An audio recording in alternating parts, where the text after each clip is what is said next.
Hello, I'm Diane Morton, and this is another of our ex-POW series.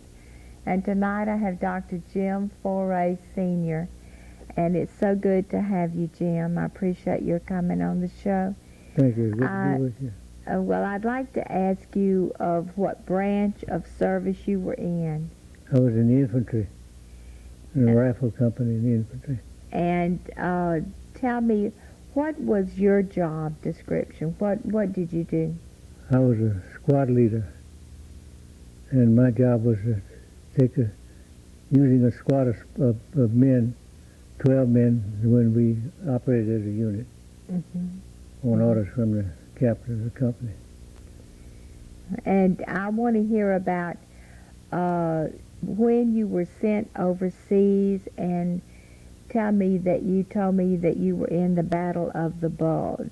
Yes, I was. And tell me of what time and what year did you go over that the Battle of the Bulge occurred, and what happened there, please? Well, I made 2 attempts to get into Officers Canada Training School, but couldn't pass the physical because of my eyes. And so I was in one of the last groups of replacements that went into Europe, onto the continent, after the Battle of the Bulge, after D-Day. And what was, tell again of the month and the year of that. We went we actually left the States in November and spent a couple of months or a month anyway, in England. And that year was? 1944. In 44. Right after D-Day. And tell me about when y'all went into, you told me that you went into the edge of the forest there? Yes, we were in the Hürtgen Forest, or an area in the north-central part of Germany, in combat there. And my division was a new division. This was the first time we'd been in combat, and we went in to replace the second division, which had been dug in foxholes in the woods and through that area. And when the Battle of the Bulge started. Tell me about the way you described it very well to me of the night, in the middle of the night, and all that was going on. Would you tell our audience about that? We were, being an infantry company, we were in the front line, dug in, and assigned to do patrol duty as the activity along the front began to pick up before the Germans actually made their crush. And we were in almost active combat for a week or so before they came through the lines. And the Germans just poured all their men in the front line at one time that they had in the area. And the guns were lined up closely, and they used anti-aircraft guns, machine guns, and all the automatic weapons they could find, they could have on hand. One thing they lacked was gasoline to run their tractors and their trucks and their transportation, and they had to use horses to move their ammunition and food and that kind of thing around the front line. So we could pretty well spot them and follow them at night, listening for the horses hooves on the stone road. Those are the old Roman roads that went through Germany. And the horses' hooves were the steel hooves, make a lot of noise. But describe that one particular night. You said they'd been fighting for about a week. Isn't that right? We'd been back of their lines for at least about a week, and then you said all of a sudden in the middle of the night, one night, that we happened onto a bivouac area. Yes, that's where where troops were resting, and they didn't know that we were in the area. We didn't know we were that close to them either. Yeah. And just stumbled onto them into their bivouac area, and the guards on duty shot the flares into the air and lit the ground, lit the area up like a football field. Uh-huh. And then their machine guns and anti-aircraft guns went to work on the group and just cleaned up this hillside where they had been dug in and we were trying to trespass across it. And tell me about of your feet. Wasn't this where your feet got frozen? Sometime in there, yes. One foot froze, then the other. At night while I was asleep. Or when I was asleep during the daytime, anytime you stop, circulation slows down. And my feet were frozen to the point where I couldn't walk anymore after about a week. But then you told me that one of the things that made it worse was going in that water. Well, that was what caused it, was being soaked in water. Would you tell about the audience how you went back and forth just to try to save people? And yet it made it worse each time, you told me. That's right. There were no bridges across the streams. We had to ford the streams and rivers. Uh-huh. And every time we did it, we'd get a matter of getting soaked and wet again in the cold water. Oh. Or maybe the foxhole was filling with water and you just had to stand in that.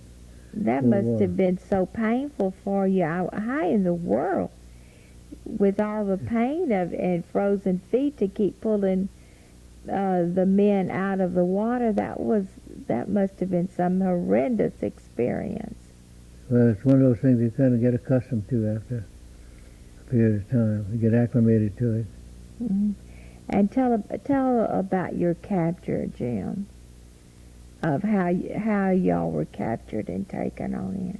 Well, it was in the area that they shot the group, they call them the company, was shot. All of those that couldn't walk were helped to stretchers, and eventually, I think the next day or the next night, loaded onto ambulances and taken to a railroad point where they were loaded into hospital cars with the bunks in them. And we traveled across Germany. How far, I don't know, but we were on that train for almost a week, moving around. And we happened into Berlin on Christmas Eve night. And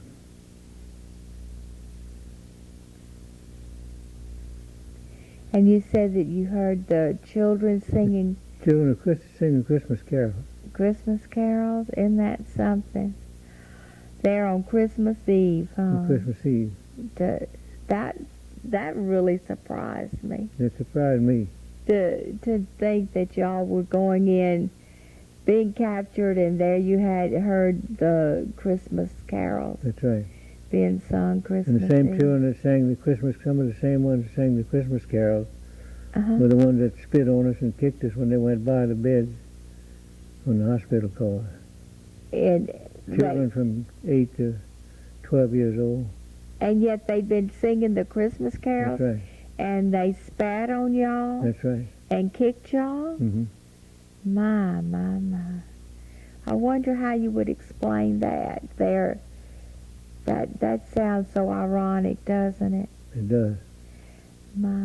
And you were traveling a whole week on the trains. Yes. And where did y'all go then to you were taken to a hospital, is that right? Yes, we were put into the hospital. And how long were you in there in the hospital? Well, until I could get around, my feet cleared up some, and I could walk without too much pain. And then they transferred me from the hospital to the barracks, to the POW barracks. And you said they wanted to amputate? Yes, a decision had been made to cut off the toe on my big toe on my left foot. But I wouldn't stay on the cot. On the cot, I jumped off the bed. I felt I'd rather let it rot off than have it cut. Yeah, and they didn't fight you about it, huh? They didn't push me. And so how long were you in the camp then? Tell me about that. We were in the camp for about 6 months. And how was the food? What did y'all have? Or what did you not have? Or what did you have? We didn't have very much. Tell me. The most substantial thing we had were Red Cross parcels. Canned goods and dried foods. And we could make a little soup with some of that. And Mm-hmm. sustain ourselves that way. And what was the routine each day in the camp? Did you have a set routine? Routine was to go on and get this roll call first, Mm-hmm. and then get the assignments made for funeral details, wood details. Mm-hmm. They had wagons but no horses to pull the wagons, so we had to pull them by hand. Oh. The coffin boxes were put on the bed of the wagon and pulled out to the cemetery and covered over. And I thought this was an interesting point, that you said you volunteered to bury the dead because you got more rations. That's right. What little soup we had or whatever they were giving, Mm-hmm. they always gave the funeral detail and the wood detail double the ration. Mm-hmm. Didn't take me long to find that out. Yeah. But it was so sad for me to hear that you told me from a weight of 250 down About to what? 135. My, it's a wonder you lived, Jim. That's the one that any of them. Losing that much weight. Yeah. The ones that really suffered were the boys that had been wounded. Oh. And as they lost weight, their wounds opened and festered. And there were a number of those that died just that way. Oh. Their bodies were unable to keep the fluids within the... I know that is so pitiful were you surprised that you did survive with losing that much weight, and did you have a lot of weakness with that? Well, yes, there was a lot of weakness. You couldn't do very much work. They felt pretty good about you not running away on them when they let you out the gate to go out and bury the dead or to get the wood for the fires. Mm. And tell me I asked you about coffee. What kind of coffee, when y'all had some? You told me it wasn't often. But how did they make coffee over there? They parched potatoes, and Irish potatoes it is, and almost anything else, grain of any kind that they could get their hands on, poured the hot water through that, and it colored it a little bit like about the color of tea, weak tea. Mm-hmm. Had no flavor to it to speak of, so we was not called no coffee for a good long time. But was it better than nothing, or did you... That's about all. It's about all. I bet you thought about your good Cajun coffee. Oh, yes. From that. And tell me, let's go back to where you were from. You were born in where? In Lutcher, in St. James Parish. Uh-huh. And after the war... Before the war, I came to school at USL. Uh-huh. And graduated from USL and went right into service. Uh-huh. And tell me about, you were there in the camp. Tell me about the surrender. Did you know a few days before the surrender? We knew a few days before. We had a pretty fair radio system. We had some good electronics specialists from the British Army.